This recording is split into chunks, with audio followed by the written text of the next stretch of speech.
So today I thought would be the day that I finally do a video that's been requested more than a handful of times, and it's long overdue, and it's how I personally rig my Wacky Rig Senkos. And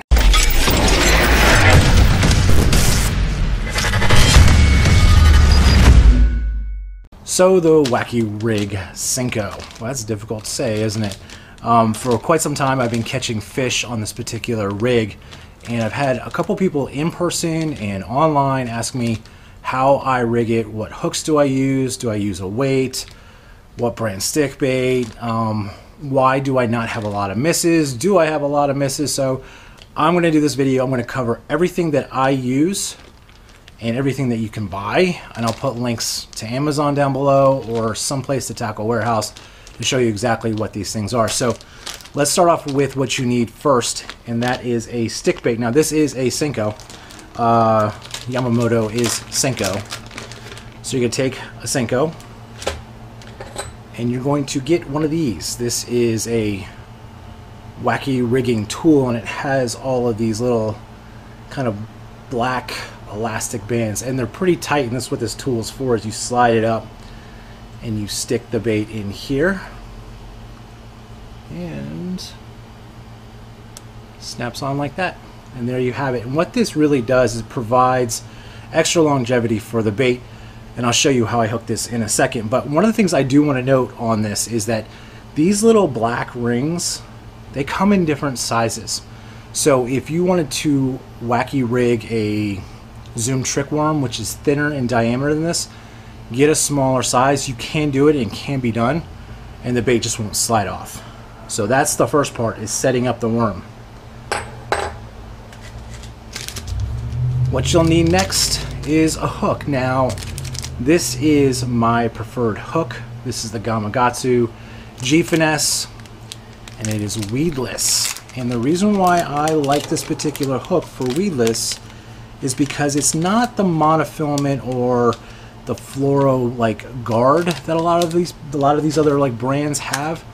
It has a little bit of like stiffness to it, and it just tucks in right there, and it makes it completely and totally weedless, but it has a ton of give. And the more you use this particular hook, or that particular hook that's tied on at that time, the more give it has. But I've never really lost a fish. Take that back. I've lost fish, but 9 times out of 10 it's just because they come unbuttoned, or it's because I didn't set the hook. So this is the hook that I prefer to use. This is kind of the next step, and this is something that not a lot of people either know about or use. And this is the Eco Tungsten Pro Wacky Weights. Can't even speak today. But what these are little weights, and they come in weights only that are less than 1/4 ounce. And this is what they look like.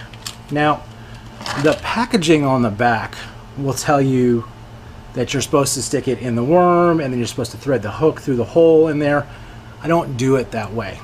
There's a reason why, is because sometimes your stick bait will just kind of literally just cast off because it's been bit a couple of times, it's losing its saltness, so it gets overly soft and it just kind of falls apart, whatever reason is. What I like to do is to take this with the large part of that particular weight and slide it onto the hook.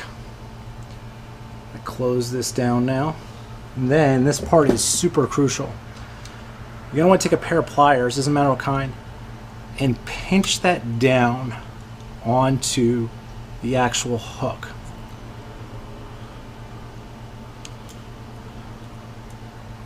The reason why you want to do that is,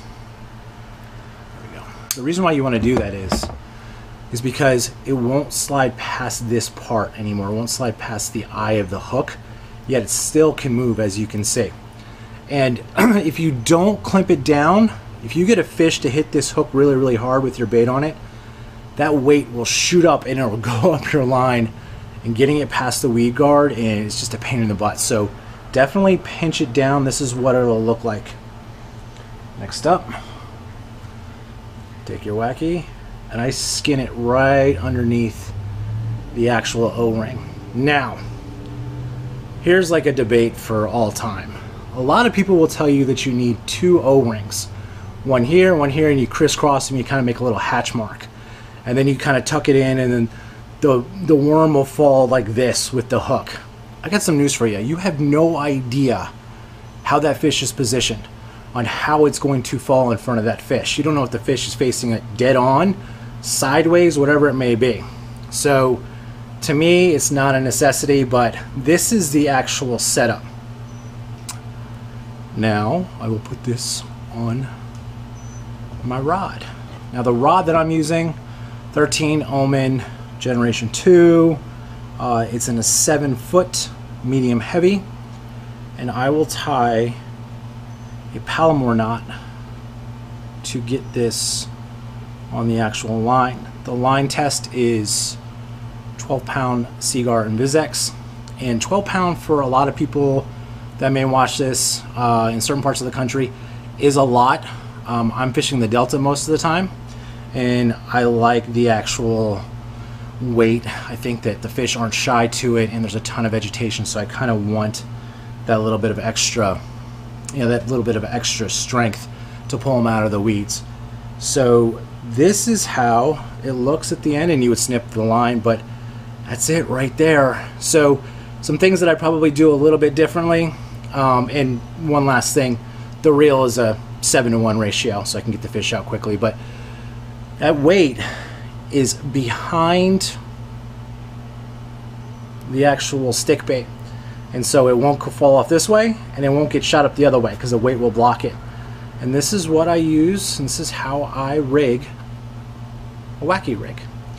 One last thing, the one thing that I probably do differently than most people is I use those Eco Tungsten weights, and I use them differently than they're designed, which is actually to go into the stick bait.